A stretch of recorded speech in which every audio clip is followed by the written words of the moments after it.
can tell you that, I mean, part of the thing that I would say that it's important with this and some other things is that younger people are in a different place. And that's a good thing.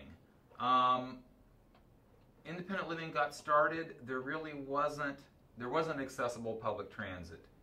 There was no right to have an accessible public. I started working at this center. I remember in 1990, a consumer of ours got kicked out of a restaurant because she was disabled and offending the other patrons. And it was legal to do that. Pretty recent. And so, I mean, you know, in the older days, and it's not that far off, sorry, 1990, whatever, but there was no right to ride on a plane, to enter a restaurant or a store, to get a job, and most states, even still now, to get married, to own a home, to have and keep your own children, and things like that. And that's changed. And things are a lot better now. The accessibility is bigger. People are riding on planes and trains and, you know, getting jobs and stuff like that. Public education does work sometimes. Universities are more accessible in taking people with disabilities. The image is much enhanced. You can argue about it, but you see people with disabilities in more positive images now and just see more disability being portrayed, good or bad. There's a lot of villains with disabilities still, but there's more positive stuff.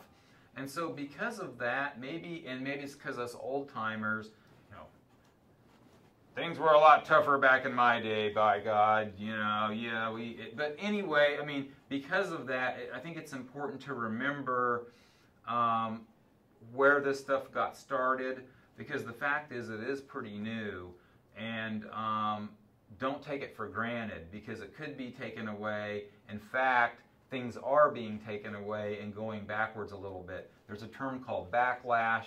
There's been books, other research around it. We're in a backlash kind of phase right now from the heyday of the ADA, the Air Carrier Access Act, lifts on buses and all those kinds of things. And we don't want the backlash to go too far, because I can tell you, old-timer, middle-timer, young-timer, certainly no one wants the bad old days to come back, and a lot of us certainly are glad for the success, but we have to work to maintain it and to keep moving ahead the way we need to. And that's why this kind of stuff is important, to make sure people really do. It's not just something you heard or a myth. It's very real right now, and things happen every day that threaten these liberties that maybe younger people gladly get to take for granted.